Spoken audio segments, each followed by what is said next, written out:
शन्नो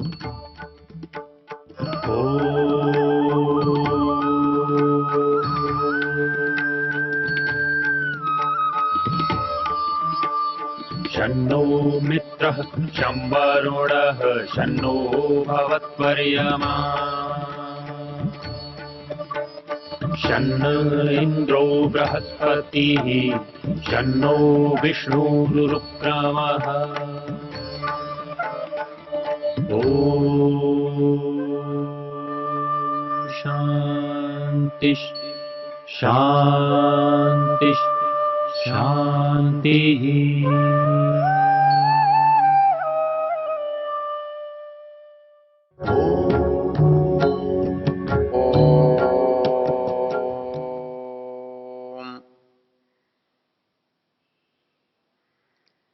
हमारा ये वेद का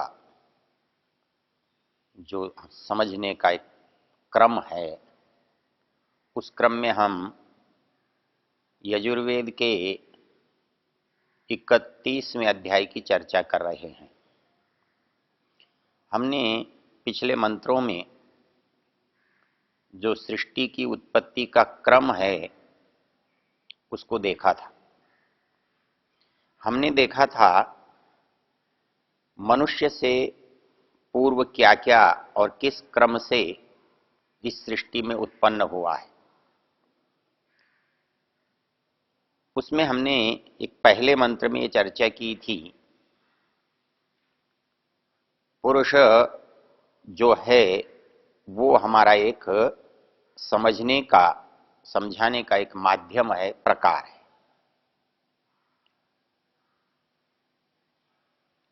हमने इस पर एक प्रश्न उठा था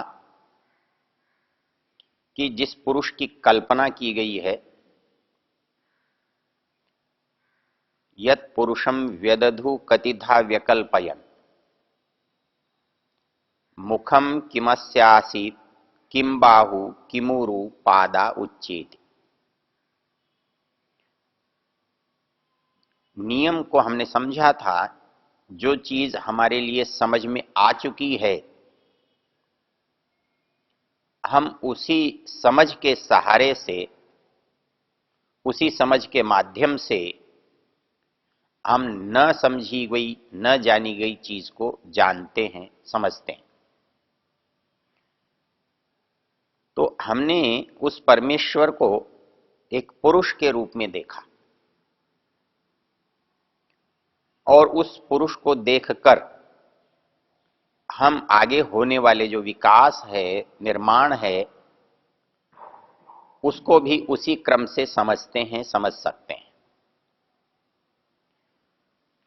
इस संसार में जितने प्रकार हैं, विभाग हैं, वो विभाग संसार को समझने के लिए काम के हैं, उपयोगी हैं।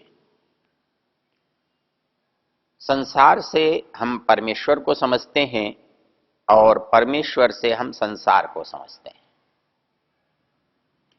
नियम यह है कि जो चीज जिससे, जिसके द्वारा बनी है,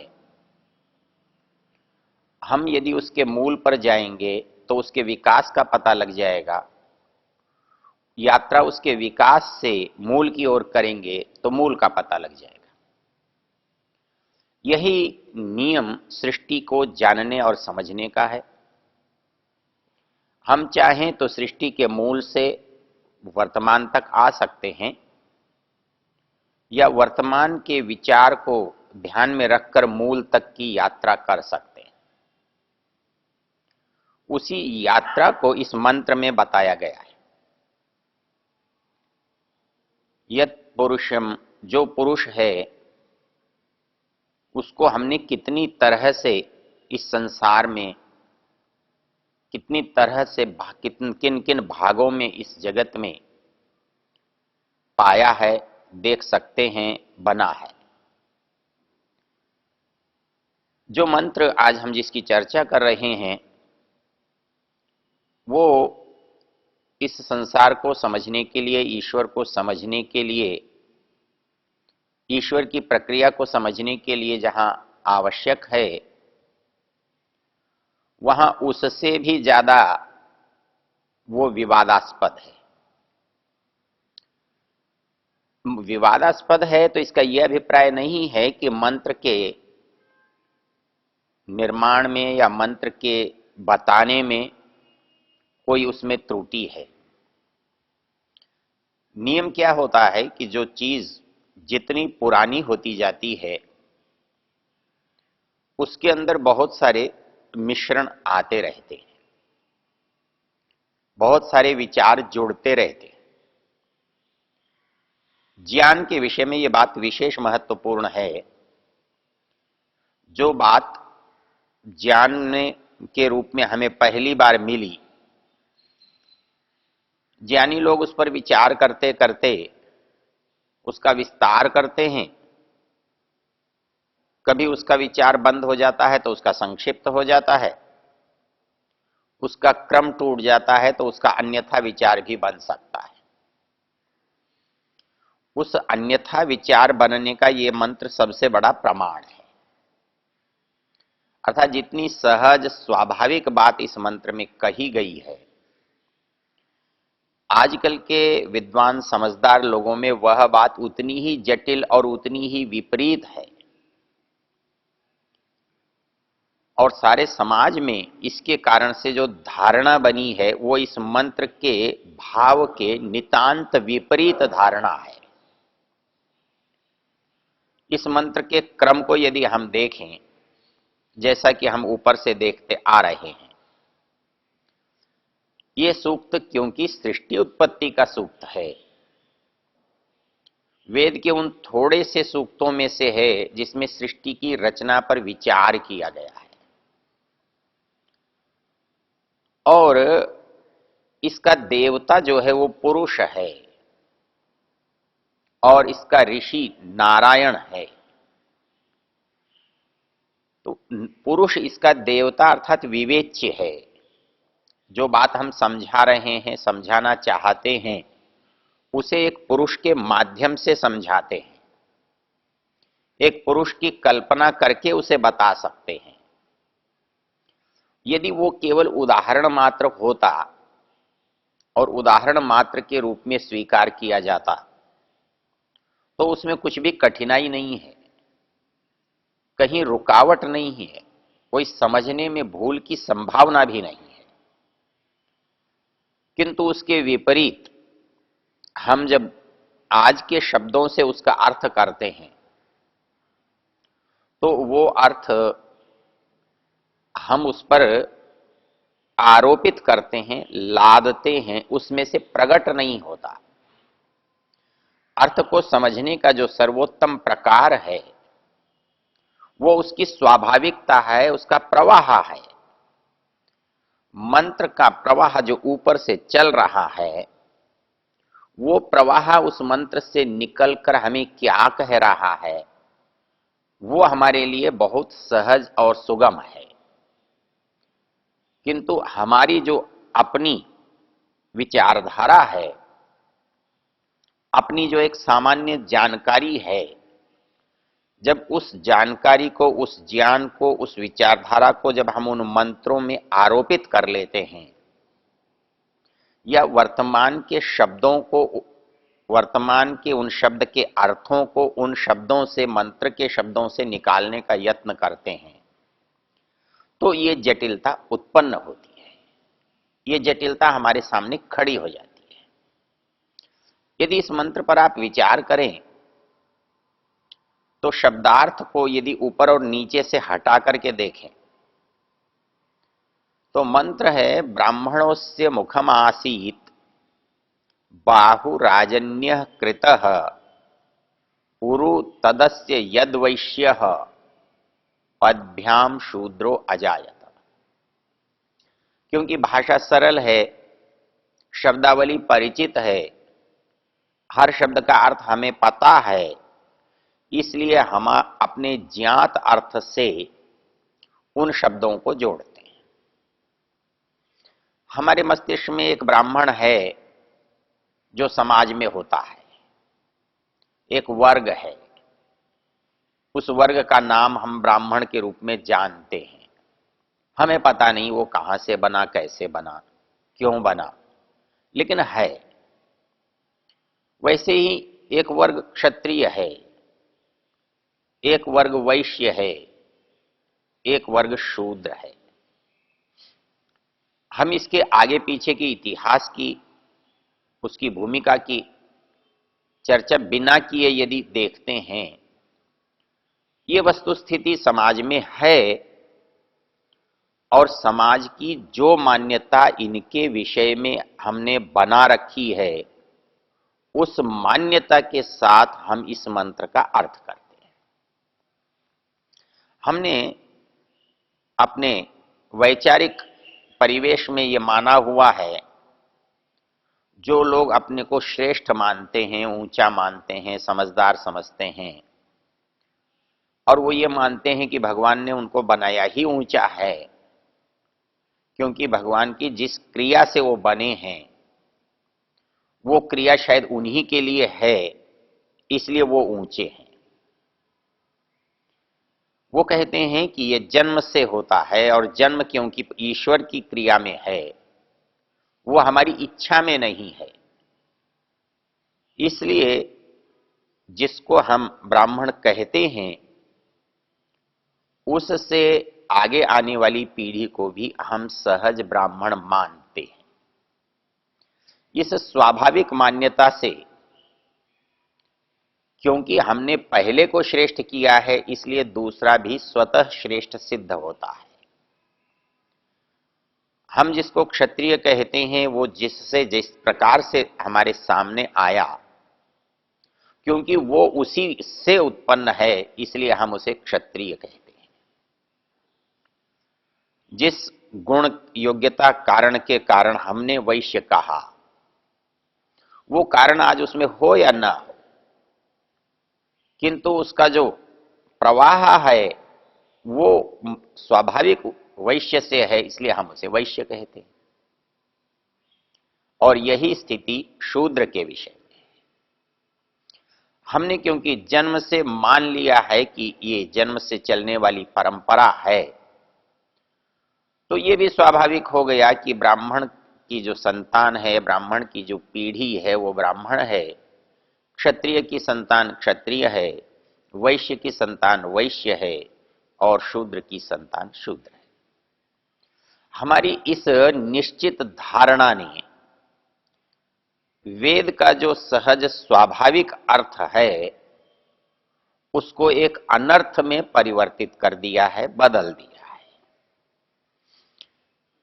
यदि आज भी हम ये मान लेते कि ये श्रेष्ठता बनी है, तो वो श्रेष्ठता कभी खंडित नहीं होती, और वो श्रेष्ठता उतनी ही प्राकृतिक होती जितना जन्म है, उतनी ही प्राकृतिक होती जितना शरीर है, तो संभवतः हमें आपत्ति नहीं होती, हमें कोई कष्ट या असुविधा नहीं होती। क्यों? जो श्रेष्ठ है, जिसके अंदर श्रेष्ठता दिखाई दे रही है, उसे श्रेष्ठ कहने में हमें क्या परेशानी है? जिसमें जो गुण है वो गुण उसमें दिखाई दे रहा है, हम उस गुण को स्वीकार करते हैं। यदि ऐसा होता तो ये शब्दावली, ये अर्थ आपत्तिजनक नहीं था। आपत्तिजनक अर्थ क्यों बना?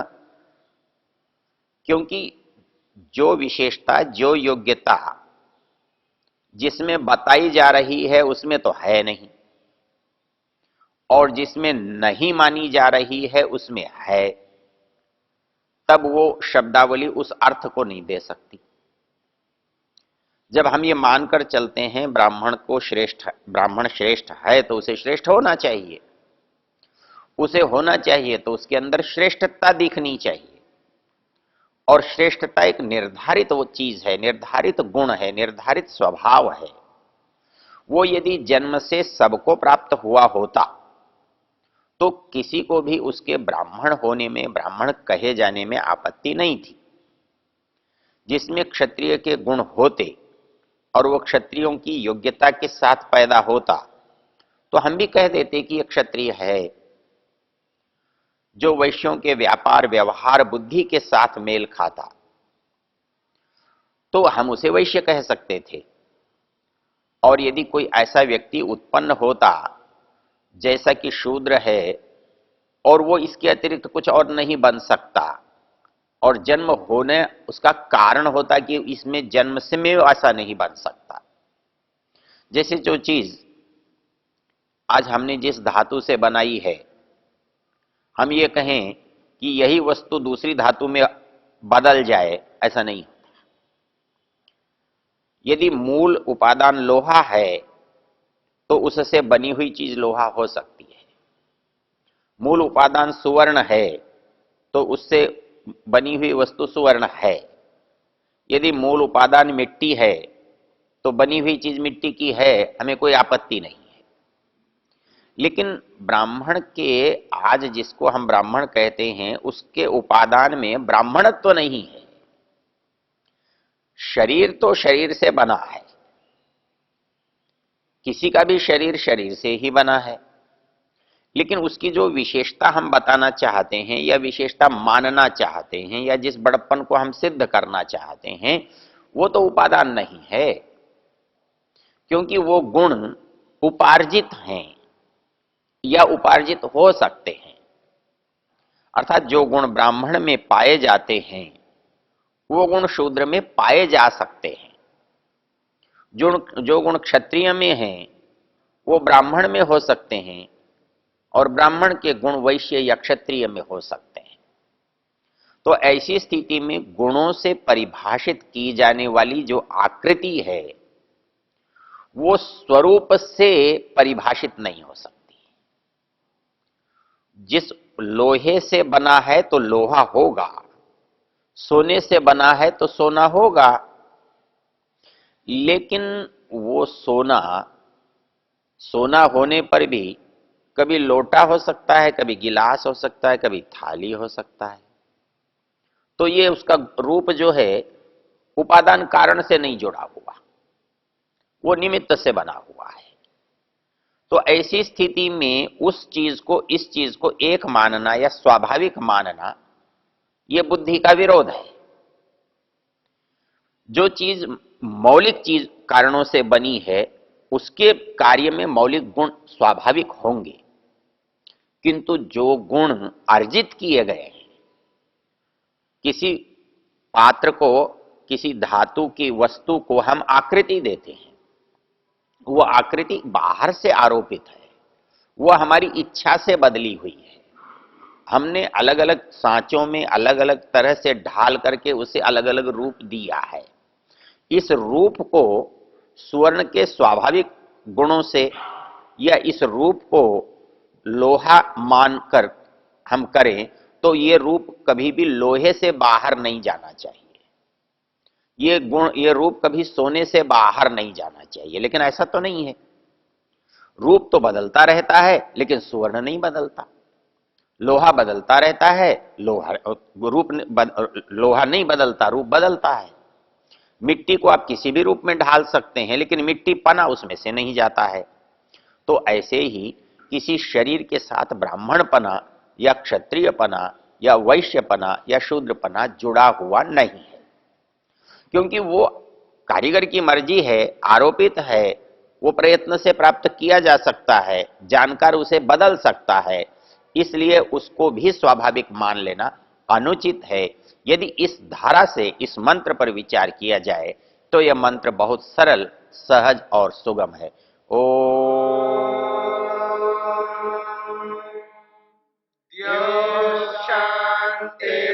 शांतिरंतरिक्षं शांति पृथिवी शांतिरापः शांतिरोषधयः शांतिः वनस्पतयः शांतिर्विश्वे देवा शांतिर्ब्रह्म शांति सर्वं शांति शांतिरेव शांति क्षमा शांतिरेधि। ओम शांति शांति शांति।